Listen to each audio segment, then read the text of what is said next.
Before we get to episode 176, I'd like to take a moment to ask for your support of the Keystone chapter of the National Federation of the Blind of Pennsylvania. Go to supportkeystonechapter.org. Scroll down, there's a text field there. It's got $50 in it, but you can change it to any amount you feel comfortable with. Any amount would be greatly appreciated. Again, that's supportkeystonechapter.org. Thank you so much for your help. I really do appreciate it. From Studio B in Swarthmore, this is the iCantCU podcast with David. It's like blind people for dummies. Hello there, and welcome to episode 176 of the iCantCU podcast. My name is David, at David Benj on all the socials, including Racket, where I still have only posted once. So take a look at Racket, and I will see you over there. Please make sure you connect with me however that is possible. I haven't connected with anybody, so I'm not quite sure how you do that. But give it a look and give it a try and let me know what you think. You can always reach out to me and let me know that you're over there, and I could look for you to follow you as well. Again, 646-926-6350, or you could reach out at iCantCUpodcast@gmail.com. Well, I do have a couple of things to talk about today. The main thing is going to be from my follow-up appointment yesterday from my cornea transplant from last week. It was the 1-week checkup, and it was quite interesting. Not necessarily the appointment itself, but in the waiting room beforehand. Besides that and all the escapades in Center City, Philadelphia yesterday, I also have a couple of stories about alarms, which I'll get to after the main story. All are kind of funny. So yesterday I had my 1-week checkup. Technically, it was a week and a day because I had my surgery back on Tuesday, the 12th. Yesterday, of course, was 4/20. I won't make any jokes about that. They've all been said. I had my appointment. It was a great timing for me. It was 9:30 in the morning, so not too early, not too late, which I was appreciative of because my next appointment in about 4 weeks is at 7:30 in the morning, and I am just really not a morning person. So the timing was right. We were able to leave early enough to run to Wawa so I could get a 24-ounce cup of hot tea, which I love so much, as I've mentioned a million times. We just don't have a good travel mug here that's big enough that I'm comfortable with using, knowing that it wasn't also used for soup or something like that, which I can't stand. And that's, even though we have steel tumblers, the tops are plastic, and whatever else has been in there, it always smells like that, whether it's coffee or soup or whatever. And I'm always leery about drinking that with tea. Not leery, but I just don't like it. I want to taste and smell tea, not taste tea, but smell tomato soup or whatever might have been in there. Not saying that was in there, but you know what I mean. So we get down there in plenty of time. We're sitting in the car listening to Henry Winkler talk to Preston and Steve on WMMR. I finish my tea. We walk in, plenty of time. Everything is going great. We get to the waiting room, and Liz says, it looks like a marathon. And marathon is the way people in the UK say marathon. And I'm not sure where we heard that. But it might have been a Gordon Ramsay show where he said something was going to be a marathon. I don't know, but now we say it that way, and that's why, just like we say oregano, for the same reason. People in this country usually don't pronounce it that way. And when I say this country, the United States is what I'm talking about. So Liz goes and sits down after we check in, and I'm not ready to sit down. As a lot of folks know, I like to stand, especially after we were in the car for a half an hour traveling into the city. And I'm just standing there we're kind of in the corner, and there was a double chair together. And I asked Liz, she was in one of the chairs, one of the seats, and I would have had the other one if I wanted to sit, but I didn't want to sit. So I asked her if somebody came over and needed the seat, would she be okay if I gave them that seat? And she did not want somebody sitting that close to her. So I said, okay. She said, I'll get up if somebody needs to come over and use the chairs. I don't have any problem standing either. So we're sitting there, and she's sitting there, I'm standing there, and we're talking about a few things, and we're listening to other people. And one thing I always get a little leery about when we're at the doctor's office, when people give their information, I hear it and I remember it. And it always makes me nervous because when somebody asks my information when we're checking in, unfortunately yesterday we didn't need to give any information. They had everything they needed.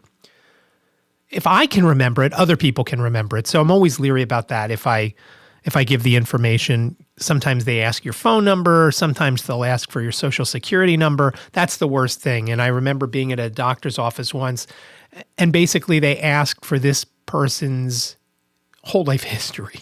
It was their name, their address, their phone number, their social security number. I could have left that appointment and gone and become that person. And it always makes me nervous, like I said. So there were a couple of people there. And as we're sitting there or standing there, we're talking, like I said. And finally, someone comes over, and it's a person and an aide. It's an older guy and his aide. And at the time, I didn't know the aide was there. But Liz gets up from her seat so he could sit down because Liz didn't want to sit next to him, like I said. So I shift over a little bit further from the seats because we were right in the corner, basically. I move over so we're a little further off the corner, so it gives the people plenty of room, or at least it was the guy, gives the guy plenty of room. Now, at this point, I'm on the phone with someone, and the guy comes back over to me and he said, "You can have a seat right there. It's okay. It's okay. You're a blink. You can have a seat." And I said, "I'm a what?" And he said again, "You're a blink." And again, it's an older guy. And I don't usually get offended by things. And I wasn't offended by that because, of course, I didn't know what it was. So I had to ask him, I said, "What's a blink?" He said, "A blind person." I said, "Oh, okay. Go ahead, have a seat. You can have a seat." And I said to him, "I appreciate it. It's my eyes that don't work. My legs are fine. I'm good standing. You have a seat." And he went and he sat down. And the person I was on the phone with started laughing. It's another blind person. And she said, "That was a good answer." And and so Liz and I looked at one another, and Liz kind of chuckled. And then we proceeded. I finished my phone call a couple minutes later, and again, we could hear everybody's conversation if they were with anybody. If a person came with a person, we heard their conversation. So I know that when Liz and I talk, other people are listening to our conversation.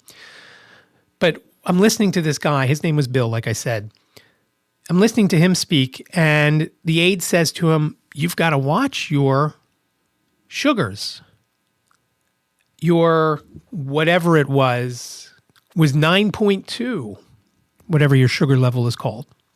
And he started laughing. The guy started laughing, Bill. And the aide says to him, "That's not funny. That's too high." And again, I don't know what the average number is for this is supposed to be, and I don't remember what the actual thing is. But whatever it is, 9.2 is too high. So if you've got something that has to do with diabetes and it's 9.2, you got to go to the doctor. So they're talking about that, and they're laughing. And again, I don't know how old this guy was. I'm guessing 70s, but I don't know. Maybe a little older. And the one thing I did notice, and again, my vision is not back to where it was, but one thing I could notice was his mask. Now, Philadelphia reinstituted the mask mandate, which, as I probably have mentioned more than once, I am against any kind of mandate. I wear a mask when I go out, not because somebody else tells me to, because I feel it's safe for me. And besides, Liz would kill me. So I could see he has his mask on. Well, at least it's around his ears, but it's down at his chin. Not covering his nose. That's bad for him. Not covering his mouth. That's bad for everybody else.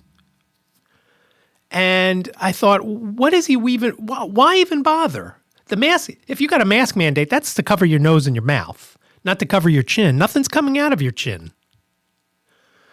So it was a very eventful waiting time, and they started calling people, and there's more than my doctor in there, obviously. So some people are going back faster, and there's more people for my guy than for this other guy or girl. So they call a guy named David Foster, and I don't think it was that David Foster who did those movie soundtracks back in the day. Liz said it looked like he was pretty young, so I know the David Foster I'm thinking of is not that young. And I'm thinking, okay, great, that's David F. David G should be next. I should be the next David, right? Nope, there was some David with a last name that began with an R, and then a couple other people, and then me. So actually wasn't that bad waiting. So, and that was the exciting part of this, of my appointment yesterday. I mean, the other parts are interesting and good news, but That was the fun part, being called to blink. So I have that going for me now. So I go back and we're back in the room, Liz and I. Liz is able to go back with me, which I was kind of surprised because for the surgery, Liz had to wait out in the waiting area. And so Liz comes back and I have some paperwork to fill out for something that I talked about. I don't remember if I talked about it last week or week before about the Business Enterprise Program and my BBVS account or I don't know, whatever you want to call it, services, whatever. They need information from me so they can open my case and start to do everything I need to do so I can be part of the Business Enterprise Program.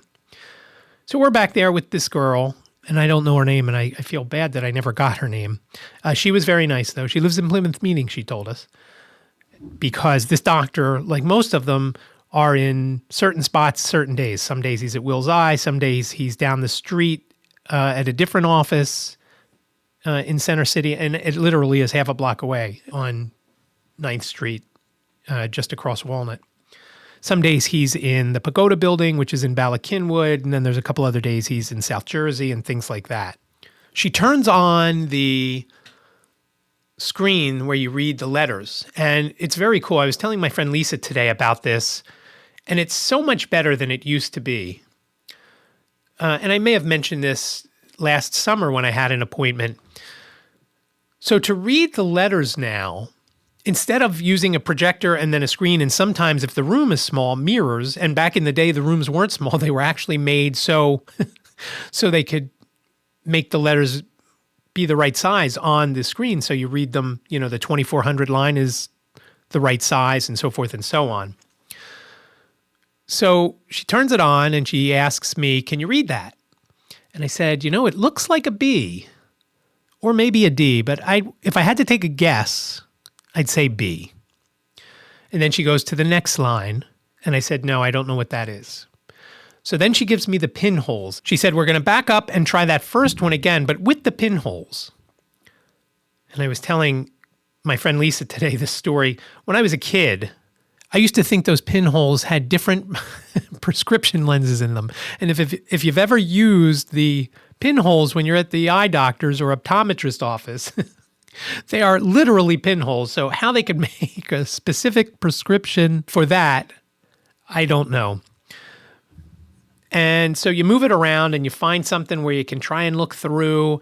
And I then confirmed that that first one was a B, which I was grateful for because the last time I was at the doctor before the surgery, I couldn't see a finger more than a foot away from my face. So that part was good. She said, "Okay, let's go to the next line," which I couldn't read earlier without the pinholes. And she said, "Okay, it's that next line. See what you can do." And I move it around and I said, "It kind of looks like an F to me. If you asked me for sure, I would say F, but it could also be this or that. But my first choice would be F." And it was. That was the 2300 line.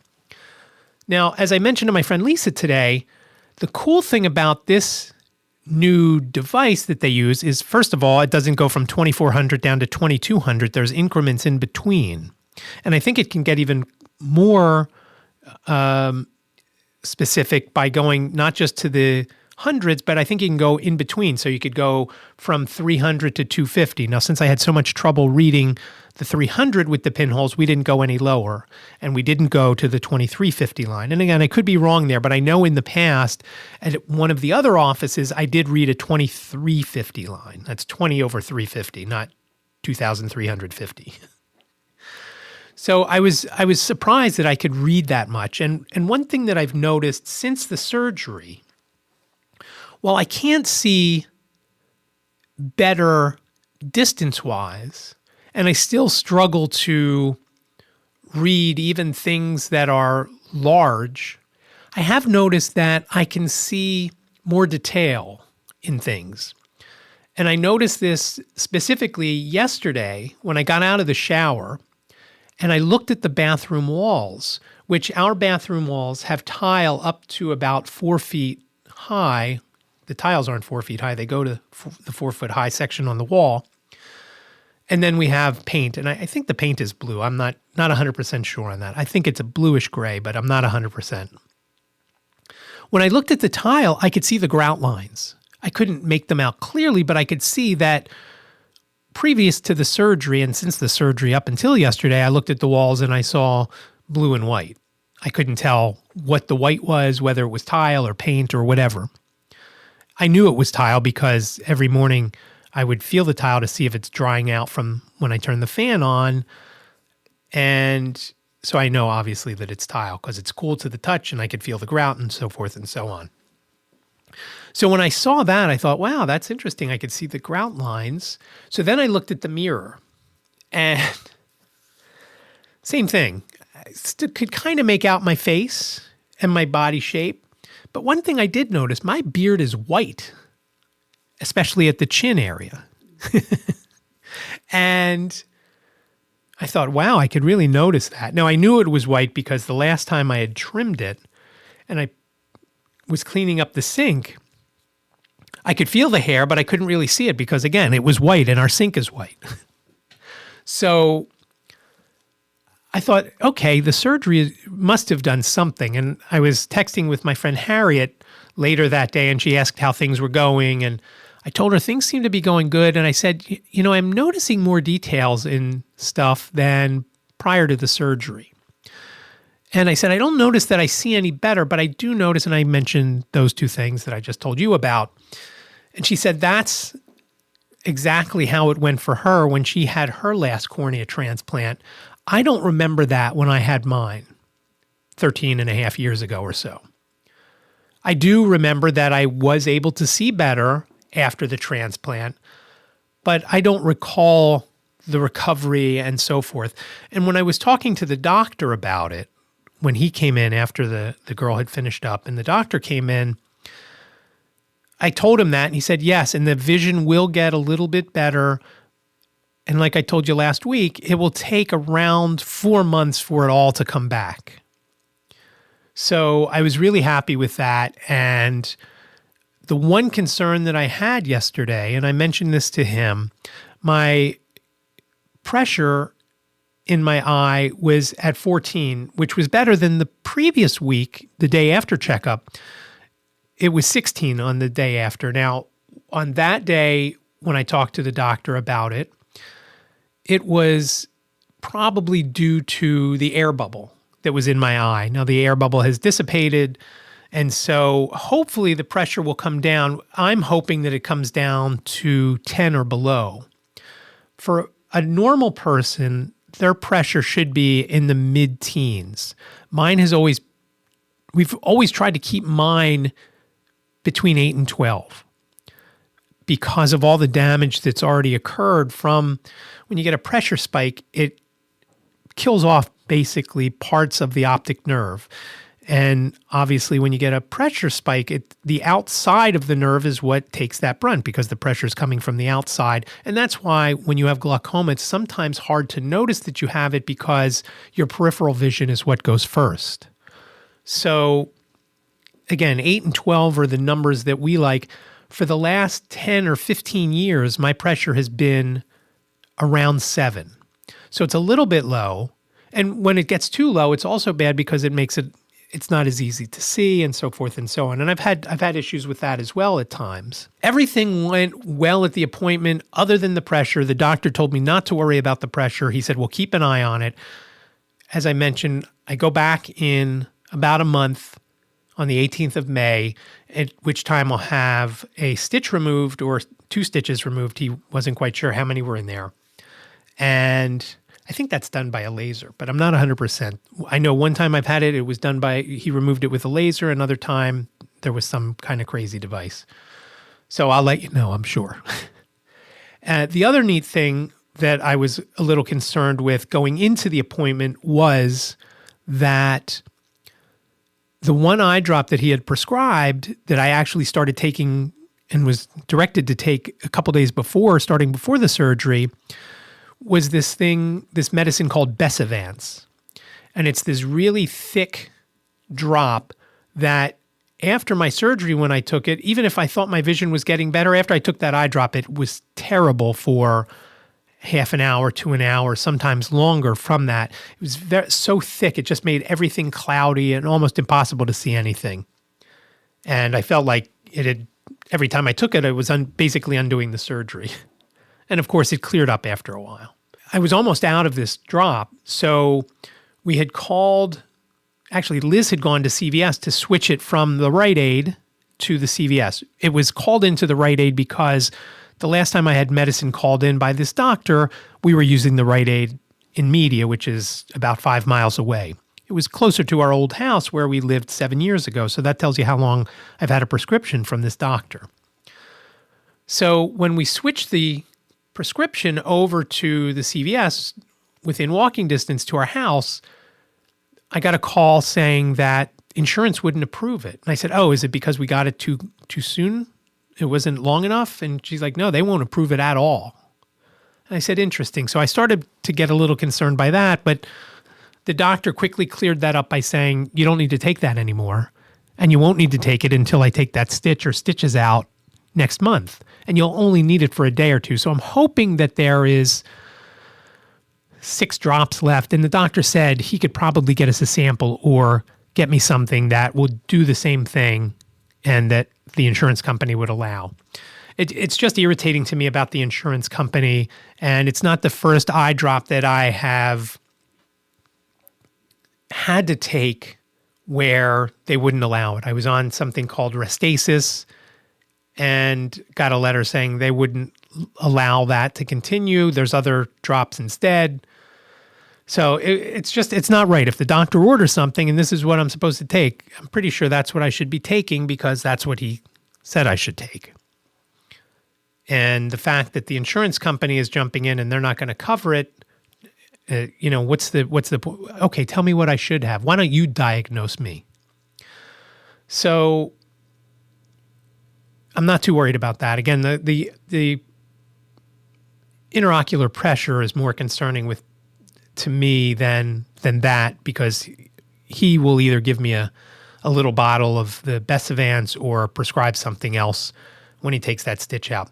The last thing that we had to do while I was at the doctor's, and I'll get into this in a little bit too, was I had some forms to fill out from BBVS so I can be part of the Business Enterprise Program.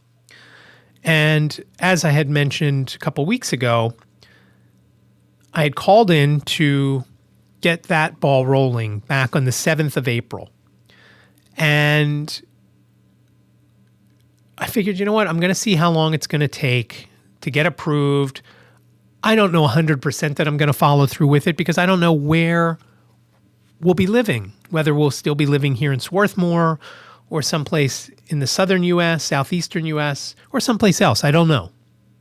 Not 100% sure. We don't know where Liz is going to get a job. We don't know where we're going to live, whatever. We don't know. But I wanted to start the ball rolling. Every minute you wait, obviously is just delaying it. So if Liz ends up getting something around here, and if you're looking for someone, she's looking. She'll be done at Walden in a couple of months.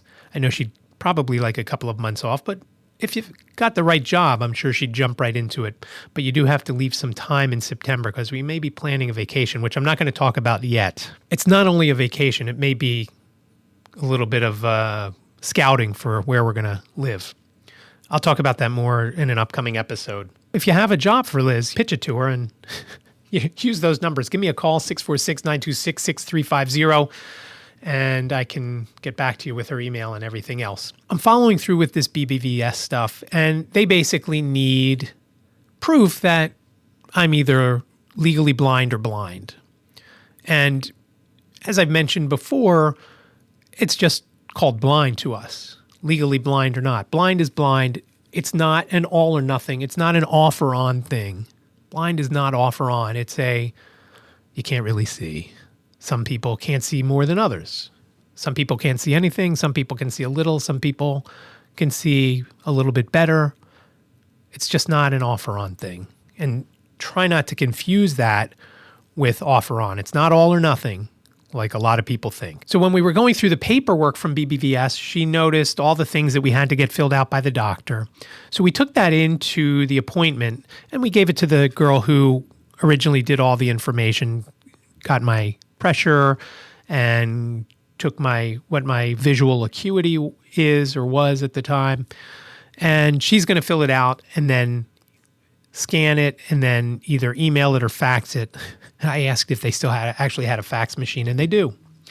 Or they were going to email it, and she was going to put a copy of it to me in the mail. In the meantime, since the 7th of April, I've been contacted by I think they're called counselors. My counselor's name is Mrs. Lopez, and when she introduced herself on the phone, as soon as she said Lopez, it obviously made me perk up. My great-grandmother's name was Tommaso Lopez, so I immediately wondered if I was related to this girl. And if not, I will still call her my cousin, because that's what I do when I have somebody that has a last name that is one of the last names in our family. So Hernandez, Lopez, or Goldstein. I know it sounds weird when you say those two words together, but remember Juan Epstein from the Welcome Back Kotter show. I'm not quite that Puerto Rican, and it's actually Cuban. And only 1/4, unlike Juan, which was, I guess, half. Liz goes through the paperwork. We take it in. We give it to the girl. Hopefully we'll get that back. In the meantime, though, I get this call from this Mrs. Lopez, and she said, okay, I understand you've applied. You want to have services and so forth and so on. I said, the only services I really want, I need whatever services I need to get involved in the business enterprise program. She says, oh, that's closed. I said, what do you mean that's closed? I talked to a couple of people on another podcast that said they're looking for more people to get involved in the business enterprise program because the numbers are dwindling in Pennsylvania. And there's a lot of opportunity there for blind individuals to own their own business. And because blind folks, their unemployment rate is in the mid-70s, percentage-wise. Not the 3.9% or whatever the general unemployment is. It's around 75% of blind folks are unemployed because people don't think blind people can do other jobs or do any jobs. And I said, really, it's closed? I said, I don't understand why they would tell me otherwise. And she went in to tell me that there are people waiting to get further along in the program where they've done their mobility test and skills and their computer skills. And there's thresholds that you have to pass to get approved to join the business enterprise program. It's not that you can just say, hey, I want to own my own business. You have to prove that you can get around with a white cane. You have to prove that you have some computer acumen and you're able to operate a computer. You don't necessarily have to be a techie, but you have to be able to surf the web and do everything that you need to do to run a business. Again, it's just common sense, but you have to prove to these folks that even if you've never run a business before, you can still operate a computer and get from point A to point B on your own. And I get that. And that's why I wanted to start the ball rolling. I was figuring when I signed up for it, and after talking to Pam and Ron on episode 28, I believe, of White Canes Connect, you have to be able to do, and then you get involved in the program. And the 2 years that I was figuring, I figured it was going to take a while for BBVS to get back to me. And again, BBVS, Bureau of Blindness and Visual Services. And it's different in each state as far as who operates and does all the things for the business enterprise program, but it's something at a state level, part of the state bureaucracy. And of course, that's usually where things slow down or stop. And in this case, they've stopped, which Pam had alluded to in that episode of White Canes Connect. And part of the problem, of course, is COVID. Another issue with the BEP, many of the buildings where you would operate, as I mentioned a couple of weeks ago, a grab and go or a cafe, some of the buildings aren't open yet or completely reopened, or they're open, but a majority of the folks are still working from home. And again, these are in state and federal office buildings and things like that. military bases, obviously those are there. For the folks that have the cafes and the grab and goes, it's been kind of difficult for them. Some have had to close completely. Pam was one of those. She had to close completely. So she was on unemployment for 2 years because her business was shut down. Again, with the BEP, you don't have as much control over a business as you would if you were operating your own business, but there are many benefits to it where you don't have to pay rent, you don't have to buy the equipment. None of that is there. So you're basically investing time. And so when I was talking to Mrs. Lopez, she was saying you could do your own business where we would help support you to get things going, and then you could take out SBA loans, which all sounds good, except for the fact the expenses are a much larger multiple than what you would pay if it was part of the BEP. We went back and forth, Mrs. Lopez and I, and she said, if you are insistent on waiting to get into the BEP, I'm going to have to close your case and then we could reopen it once BEP reopens.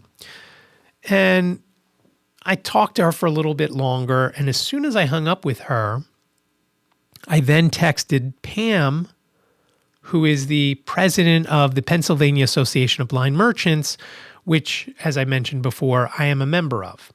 And I said, I was just told BEP is closed in Pennsylvania, and it would most likely be 5 years until I could get involved and open.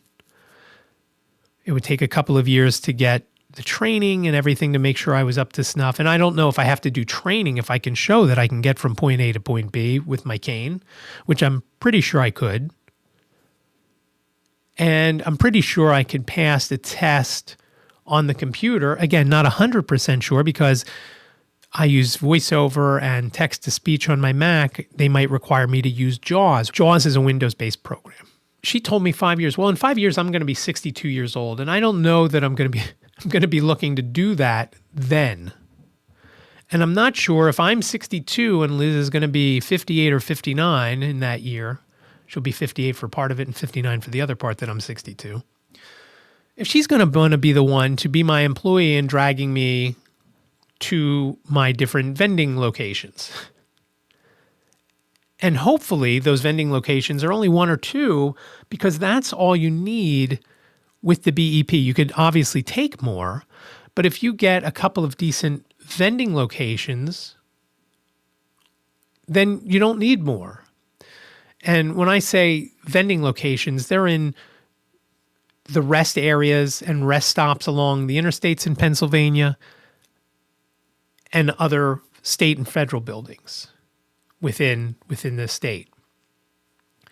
Some of them can have only 5 machines. Some of them may have 20 machines. So that's what makes it attractive because you don't have to shell out a lot of money to get started. Again, your biggest investment is time. And you don't have to go to a million different spots if you have this vending route. You can go to 1 or 2 places. Now, talking to Ron Page, who has 2 locations along I-81 in central Pennsylvania, he has 2 places. I don't remember how many machines, but during the summer, he has to fill them twice a week because it's very busy, obviously, in the summer when people are traveling. During the off season, only once a week. Now, there's other times that he's not filling the machines or driving to the machines, and some of them are over an hour away from his house. But he's obviously ordering product and checking the machines remotely, which I think is very cool that you can do that now, making sure they're operational, and you can check that every day. You can see if everything is there, what's sold out on the machine, things like that, which is a far cry from when we had the video store and we had the soda machines in there, and we also had the little candy and gum machines, not the ones with the glass front, but the ones you used to see in the supermarkets. There were 6 or 8 machines, and you dropped a quarter in, and you got a football helmet or one piece of giant bubble gum or a handful of M&Ms or a handful of Mike and Ike's. And we did well with those in the video store. And I, as I think I mentioned last time, in a couple of the years that we had all the machines running at the video store, we were making about $1,000 a month. Obviously in the summer, more because people were buying a lot more sodas from them than in the winter. But it was a great ancillary product to have in the store, or ancillary, I don't know if you would call it product because you're not selling it. The soda machines were out front. We didn't even have anybody there to have to do anything, and we would service the machines during business hours. I would fill them or take the money out. And now, of course, you can have machines that also take credit cards, which even makes it a little bit more convenient. Obviously, you're paying a fee for that because you've got to have credit card processor, which I'm guessing you lose about 3 to 4% per transaction, depending on who the processor is. So that's why the BEP is something that I want to look into. And again, I don't know that I'll ever actually do it, especially if it's going to take 5 years. I can almost flat out tell you it's not going to happen, for me at least, in Pennsylvania. Maybe another state, who knows. I hung up with Mrs. Lopez, as I said, and I texted Pam, and I didn't expect to hear back from Mrs. Lopez, but I did the very next day. And she said, no, I didn't misspeak, but I did find out that the BEP isn't closed. There are people who have started the process who it is still open for and working for. But it is something that if you wanted to come in now like you do, it's going to be a long time for it to happen for you. And while she didn't think it was technically closed, it may as well be because nothing is going to move forward for it for quite a while. And so we'll see what happens with that. I was kind of surprised that I got the call back so quickly. Now, one thing that she did tell me also, she was in charge of the BEP in Puerto Rico before she came to Pennsylvania. So that gave her a little bit more credibility in my book, and I'm guessing that's why she told me, because up till then, I didn't really believe what she was saying to be 100% accurate. And again, I don't know for sure. It could be me. I could be just wrong or just skeptical for no reason. But one thing that I do know, BBVS and the other agencies that are here to help blind folks, and again, I'm not 100% sure I'm going to use it, but I know there's blind folks out there that want to get involved in this and need to get involved with this because for whatever reason, they can't find a job because nobody will hire them because they're blind. Or they could find a job, but it's for minimum wage and they want to do better for themselves. And to not have this available to them, which was stipulated by an act of Congress back in 1936, the Randolph-Shepard Act, is just mind-blowing that this can't move forward. And I know a lot of people blame the pandemic for a lot of things, but a blind person, just like a sighted person, has to put food on the table for his family and himself or herself. And if they can't find a job in an economy where there are more jobs out there than job seekers, then what can they do? And so I'm going to follow up on this. Pam has told me that she's got a meeting with someone next week to find out more about what the situation is. And again, I don't want to push it like there's no tomorrow because I don't know and I don't really believe that by the time it's ready to go, I will still be here and interested in it. But I did it when I signed up for it because I wanted to see the process so I can report back to you and I can report back to the folks who listen to White Canes Connect to tell them exactly what to expect as they go through it. Now, if it happens within a year, yeah, I might do it. Because it's something, like I said, there's not much money needed up front.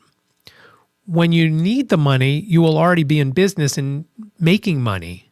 It's not like when you start a normal business. When I started the video store, we needed to have a certain amount of money in our bank accounts, and we had to buy inventory, and we had to pay for the build out of the location that we had. And within 2 weeks of opening, we had to pay employees their salaries and their wages. And it's different. This is different. And I would like to see how it runs, even again. And if it happens in a short amount of time, and I don't know if you can count a year as a short amount of time, but if it can happen within a year, maybe even a little more, I'd be interested to go and follow through with it because I'm interested to see how it is. Again, I like talking about business and doing business. And I'm also interested to see what locations are available in this area because they're usually spread all over the place. So right now, I don't think there's many or any in Delaware County. There might be a couple.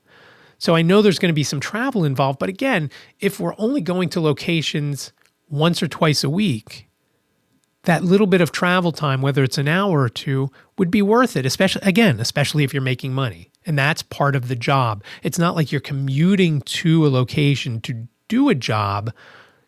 That location is your job. So you're on the clock from the minute you leave the house to the minute you get back, as opposed to leaving your house, going to that job an hour or two away, then punching in, then working.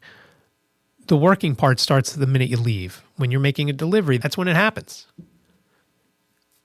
Just like when we made deliveries with salon supplies and interiors, when Liz and I would take deliveries of beauty supplies to customers, we were loading the car up, or in our case, the van or SUV, depending on which vehicle we were using, and then taking the products to our customers. When we were delivering bigger things like shampoo bowls or styling chairs or things like that, same thing. Got to load up. That's all part of your work. Whereas when you're going to a job that's however long away, you're putting yourself in the car and getting in the car and driving to work. Again, the driving part isn't part of work in that instance, to me at least. If you travel that much, maybe to get to your job, maybe I'm wrong. So I'll continue to follow up and let you know what goes on. I'm very curious about it. And again, like I said, very interested if it could happen in a shorter amount of time. Again, to me, time is the most valuable commodity you have. Cash is great, but when you don't make cash or you lose cash, you can always make it back. Once you lose time, it's done. It's not coming back. So we'll see. Now, a couple of other things I mentioned earlier. Alarms. Yesterday, as I mentioned, I had that appointment in Philadelphia. And I always get a little thrown off. I have a very normal schedule. And I heard half of you rolling your eyes when I said that because I go to sleep at 4, I get up at 8:30 every morning, and so forth. So when my wake-up time has to be altered, it messes my whole schedule up.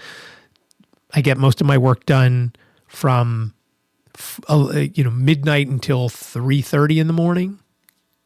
When I can concentrate, people aren't texting, people aren't calling, so forth. When I have an appointment at 9:30 in Philadelphia, and I know we have to leave at 8:45 to make sure we get there, and then we actually left before that so we could go to Wawa so I can get my tea, and I had a protein bar from at home.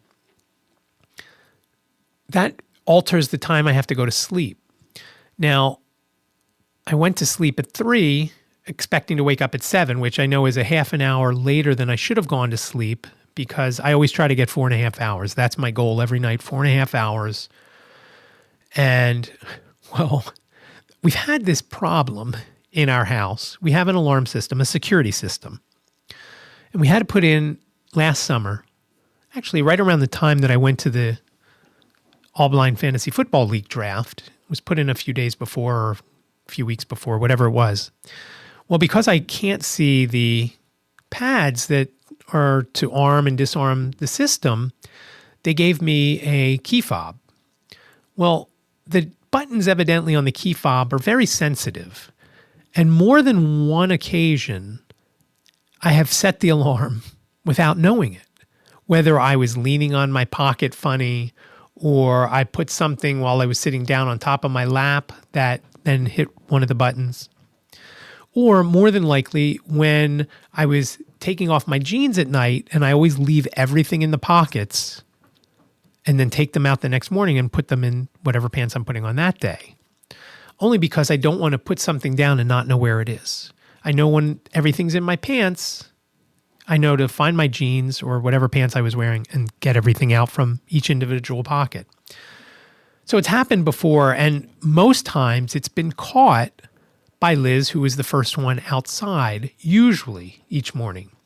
She would open the back door to take Ziggy out and notice the alarm panel beeping. The other day, yesterday, Wednesday, 4:20, Jacob was going outside and opened the basement door, heard the beeping, but forgot the system code. So the alarm went off. And he couldn't remember the code. Liz was in the shower, so it wasn't shut off right away. So the alarm company called me. Now, here's what's troubling to me. The alarm didn't wake me up. My cell phone ringing woke me up. And I was panicked because I usually do take my cell phone out of my pocket and put it on my nightstand because that's also my alarm to wake up. And I'll talk more about that in a second.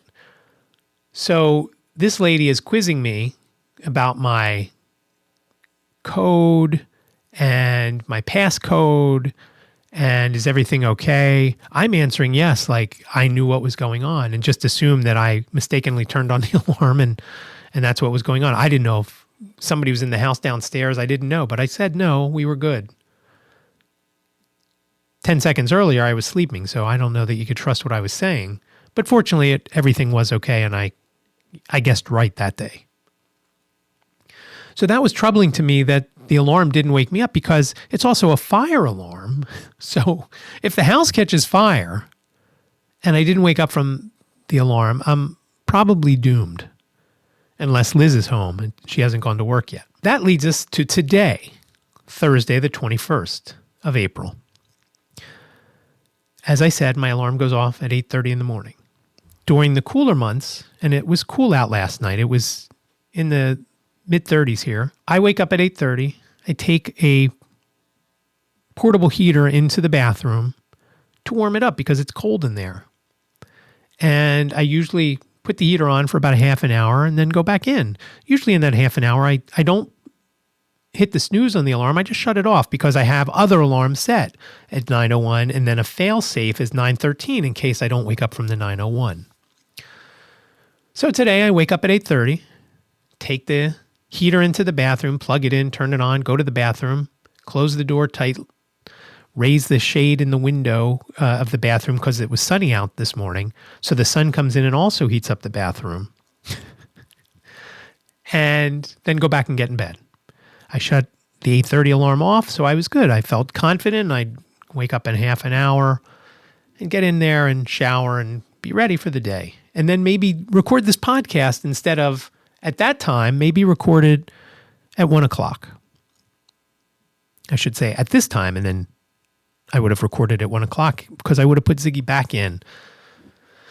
Well, today, whether my 9:01 alarm was set and my 9:13 alarm was set, and I shut them off without even realizing it, or there was an issue with the focus, and I'll talk about that in a second, and I actually didn't turn those alarms on, and I thought I had checked them, but I was half asleep. Something wakes me up at 12:09 p.m. today, and I believe that what woke me up was a tweet from PA Blind Podcast, which is for White Canes Connect. Before my surgery, I had edited 2 episodes of White Canes Connect, episode 29 and episode 30, and I scheduled them to drop on Thursday at noon.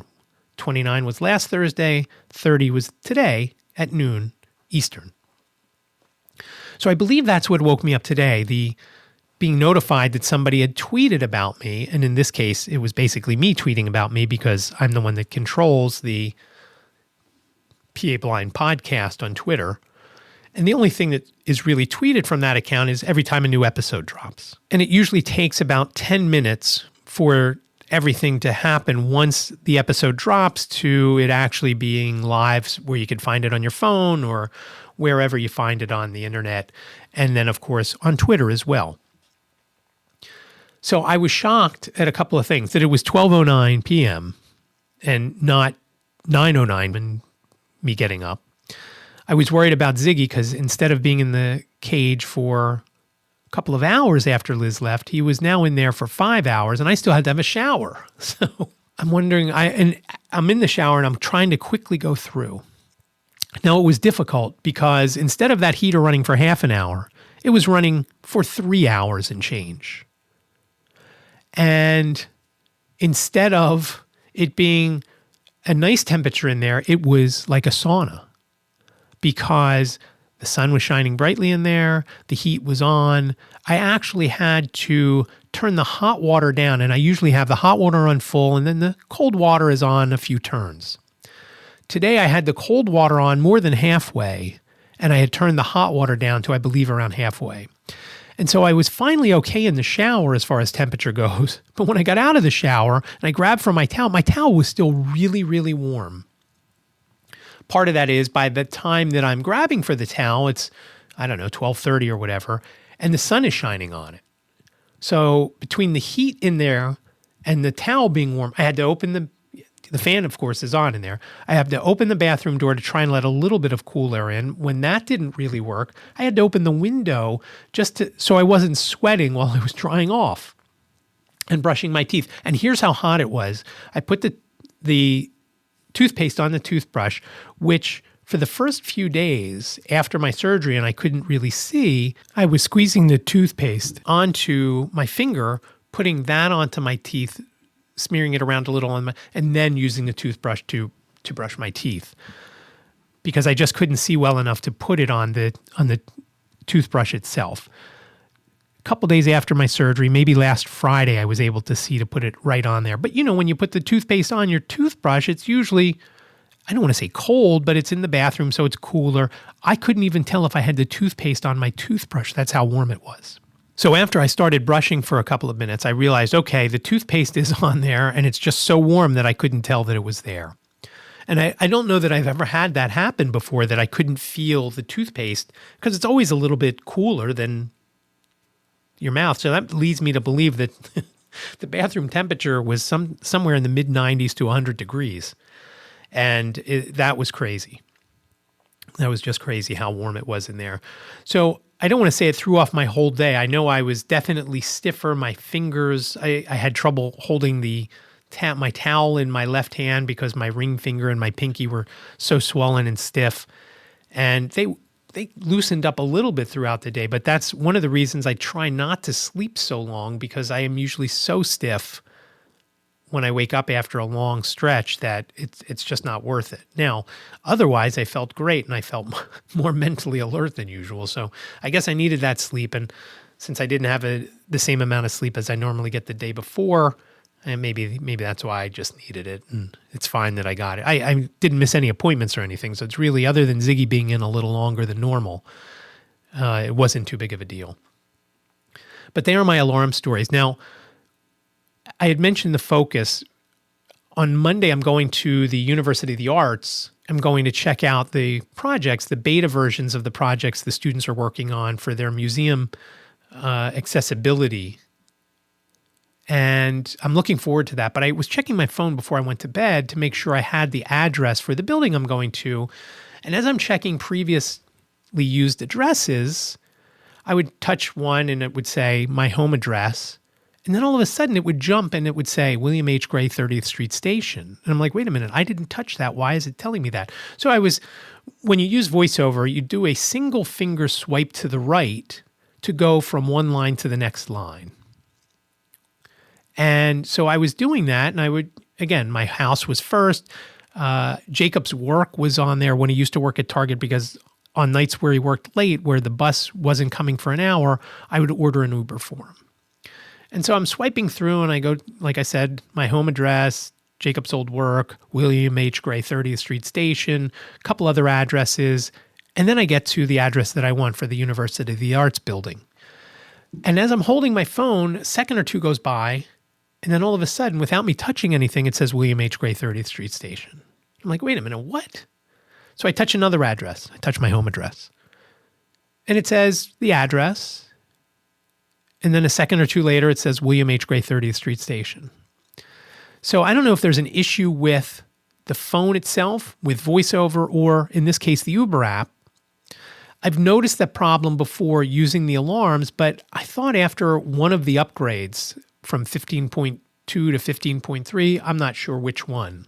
But I noticed that the focus, and that's called focus when it's focused on one item, in this case, the address. In previous versions, again, after version 15, iOS 15, for example, when I would set the alarm, I would listen for 8:30, because I have a whole list of times that I would want to get up. I don't know why I do it that way, but it is. So when I need to wake up at earlier times, I already have some time set in there. And so I would touch 8:30. And then sometimes when I would go to double tap for 8:30, because that's how you would select something, the focus would change to a different time. Or I would double tap and then it would tell me a different time, so I would think it's the wrong time. So I don't know if that happened last night, or again, like I said, I just was so tired, woke up, shut it off, went right back to bed or right back to sleep. So I don't know. So I know for sure now I have the correct alarm set, 8:30, 9:01, 9:13 tomorrow morning. So we'll see what happens. And I'm hoping I get another good night's sleep, because I have been invited onto another podcast. It's called Aaron's Opinion. We're recording tomorrow night, the 22nd of April at 8 o'clock. I don't know when the episode is going to come out, but I will link to the episode once it does drop. I will also link to Aaron's podcasts in the show notes of this episode. I actually listened to one episode that was very, very entertaining. It was along the lines of the episode that we did of White Canes Connect with Jimmy Boehm from You Cane Give and Custom Cane. When I was invited on the podcast, I thought, well, let me listen to an episode to see what it's like and so forth and so on. I couldn't stop listening. And to this one, it's the episode I'm talking about is Ryan's Window, and I'll put a link to that. There are obviously other episodes besides that, but I will link to it. I thought it was a very interesting story that this guy had, and again, it was just something else. So I will link to that. And again, once the episode that I'm on drops, I will let you know. And I'm looking forward to that. I haven't been on too many other podcasts, handful here and there. That's all I do have for you this week, and it is a lot. I'm looking at the timer here and getting near an hour. And so that's it. Hopefully next week we'll be back to normal with just a few stories and not quite as long-winded as today. But I do appreciate you listening to episode 176 of the iCantCU podcast. Please rate and review.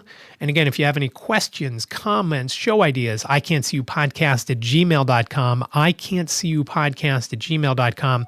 Again, there's that phone number. You can leave a message up to 3 minutes. Please leave your name and town. If you do leave a message, 646-926-6350. Again, 646-926-6350. Show notes for this episode will be at iCantCU.com/176. iCantCU sounds like a whole sentence. It's only 7 characters long. iCantCU.com/176. Again, thanks so much for listening. I do appreciate it. Follow me on the socials at David Benge. Stay safe, be well, and I will talk to you next week. Thank you for listening to the iCantCU podcast with David. Please rate, review, and subscribe to the podcast wherever you listen. And don't forget to share the podcast with your friends.